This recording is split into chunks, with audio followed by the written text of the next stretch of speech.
Iran Israel যুদ্ধ এর পেছনের আসল খেলাটা কি? চলুন একটু গভীরে যাওয়া যাক। পরিস্থিতি কিন্তু এখন খুবই মারাত্মক। অনেকে বলছেন এটা যুদ্ধের এক নতুন আরও ভয়ঙ্কর অধ্যায়। এই নতুন পর্বটা শুরু হলো ইরানের খড়গ দ্বীপে আমেরিকার ভয়াবহ এক বোমা হামলা দিয়ে।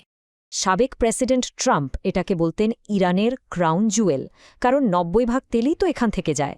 এর জবাবে ইরানও কিন্তু বসে নেই। তারা ইউএইকে হুঁশিয়ারি দিয়েছে তাদের বন্দরগুলো খালি করে দিতে। এখানেই কিন্তু যুদ্ধের কৌশলের আসল মজাটা। দুই পক্ষের চিন্তাভাবনা একদম আলাদা। দেখুন, আমেরিকা ভেবেছিল খুব সহজে জিতে যাবে, কিন্তু ইরান খেলছে অন্য খেলা, লম্বা সময়ের খেলা। এই কৌশলের নাম ভিক্টরি ডিনায়াল, মানে প্রতিপক্ষকে জিততেই দেবে না, যে কোনো মূল্যে।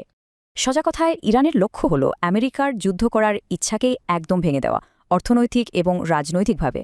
আর এর জন্য তাদের সবচেয়ে বড় অস্ত্র হল অর্থনীতি।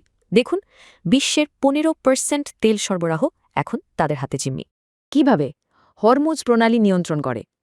এটা বিশ্বের জ্বালানি সরবরাহের জন্য সবচেয়ে গুরুত্বপূর্ণ নৌপথ। পরিস্থিতিটা এমন যে ১৯৭০ সালের ভয়াবহ তেল সংকটের চেয়েও প্রায় দ্বিগুণ তেল সরবরাহ বন্ধ এখন। ব্যাপারটা কিন্তু আর শুধু মধ্যপ্রাচ্যে সীমাবদ্ধ নেই। চলুন দেখি কিভাবে এটা সারা বিশ্বে ছড়িয়ে পড়ছে। যুদ্ধ যত বাড়ছে, উত্তর কোরিয়া থেকে শুরু করে চীন, রাশিয়া সবাই কিন্তু নিজেদের চাল চালছে। একদিকে চীন আর রাশিয়া পেছন থেকে ইরানকে সমর্থন দিচ্ছে, অন্যদিকে ইসরায়েল তার নিজের এজেন্ডা নিয়ে এগোচ্ছে। এখানে একটা প্রশ্ন কিন্তু আসেই, আচ্ছা, সারা বিশ্বে যা হচ্ছে তা কি শুধুই একটা দুর্ঘটনা? কিছু বিশ্লেষক বলছেন যা হচ্ছে তা আসলে একটি বড় পরিকল্পনার অংশ, যেন সবই আগে থেকে ঠিক করা। যেমন একটা তত্ত্ব বলছে আমেরিকা মধ্যপ্রাচ্য ছাড়লেই ইরান তেলের নিয়ন্ত্রণ নিয়ে নতুন সুপারপাওয়ার হয়ে উঠবে।